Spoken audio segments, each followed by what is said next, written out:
Part 1 में मैंने बताया था कि मोदी जी ने कैसे पीएम बनते ही अपने सीनियर लीडर्स को पॉलिटिक्स से ही रिटायर करवा दिया।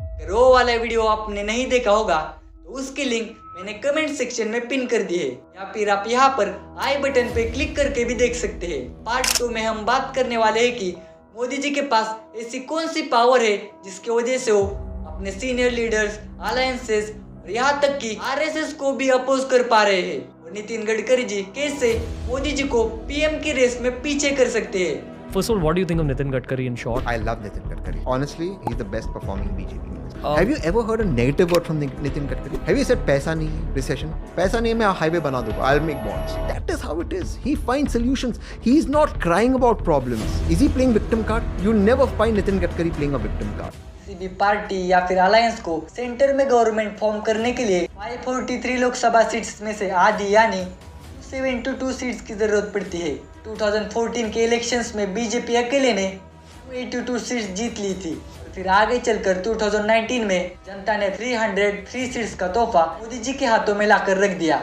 इसलिए उनको गवर्नमेंट फॉर्म करने के लिए उनकी अलायंस यानी बाकी एनडीए पार्टीज की जरूरत ही नहीं पड़ी।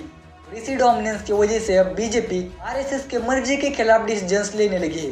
यही बात बीजेपी के कुछ लीडर्स और बाकी एनडीए पार्टीज को भी खटकती है।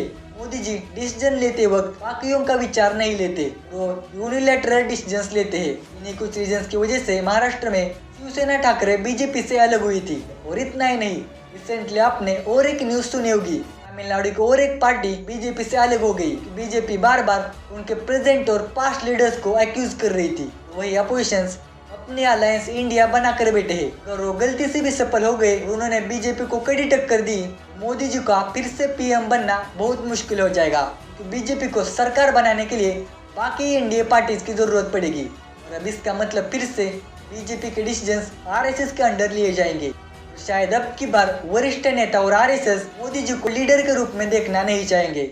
अगर मोदी नहीं तो फिर पीएम बनने के लिए किसका नाम आगे आएगा? इसके लिए भी 3 मेन दावेदार है, अमित शाह, राजनाथ सिंह और नितिन गडकरी जी। अगर मोदी जी को बाजू किया जा रहा है, उन्हीं के समर्थक, उन्हीं के आइडियोलॉजी वाले अमित शाह जी को भी जरूर बाहर किया जाएगा। और राजनाथ सिंह की पॉलिटिकल पावर धीरे धीरे करके कम कर दी गई है, यहाँ तक कि अब उनकी बेस उत्तर प्रदेश में भी उनकी हुकूमत नहीं बची है। वही अगर हम बात करें नितिन गडकरी जी की, उनके पास कई सारे प्लस पॉइंट्स है। पहला कि उनके पास आरएसएस और वरिष्ठ नेताओं का सपोर्ट है, उन्हीं की वजह से वो 2009 में पार्टी के प्रेसिडेंट बने थे।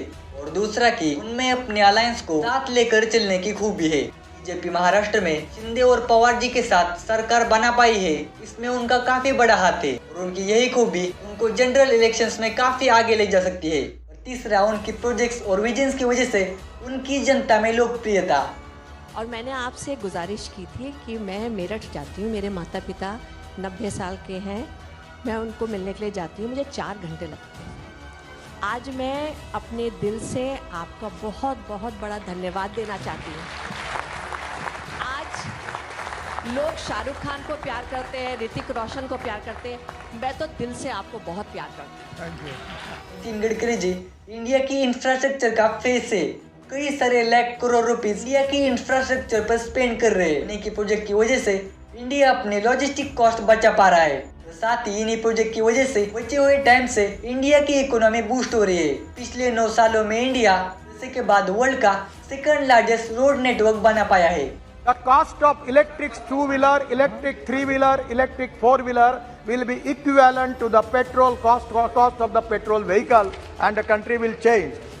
Our VR policy is import substitute, cost effective, pollution free and indigenous. वो एनवायरनमेंट को डीकार्बोनाइज करने के लिए ज्यादा से ज्यादा इलेक्ट्रिक व्हीकल्स को बढ़ावा दे रहे हैं। रिसेंटली उन्होंने 100% इथेनॉल पर चलने वाली को भी चलन में लाने का वादा किया है। हमें वेस्ट से कुछ बेहतर बनाना चाहिए, हमेशा से ही गडकरी जी का धोरण रहा है।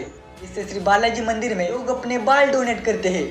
और अभी रिसेंटली एग्रीकल्चर में यूज होने वाला अमाइनो एसिड यूज करने की टेक्निक डिस्कवर हुई है, और उसी का यूज करके गडकरी जी गरीब किसानों की मदद कर रहे हैं। और ऐसे अनगिनत विजन्स जिनकी वजह से वो हमेशा ही चर्चे में रहते हैं, जनता में काफी लोकप्रिय है। ये सारे रीजंस की वजह से नितिन गडकरी जी के पीएम बनने के चांसेस है। ये बात मैं फिर से बता दूं, मैं बस पॉसिबिलिटी बता रहा हूँ, बाकी आगे आने वाला समय ही बताएगा।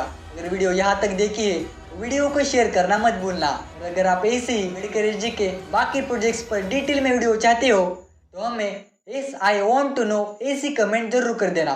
Thanks for watching, do subscribe my channel, stay curious, क्योंकि जानना जरूरी है।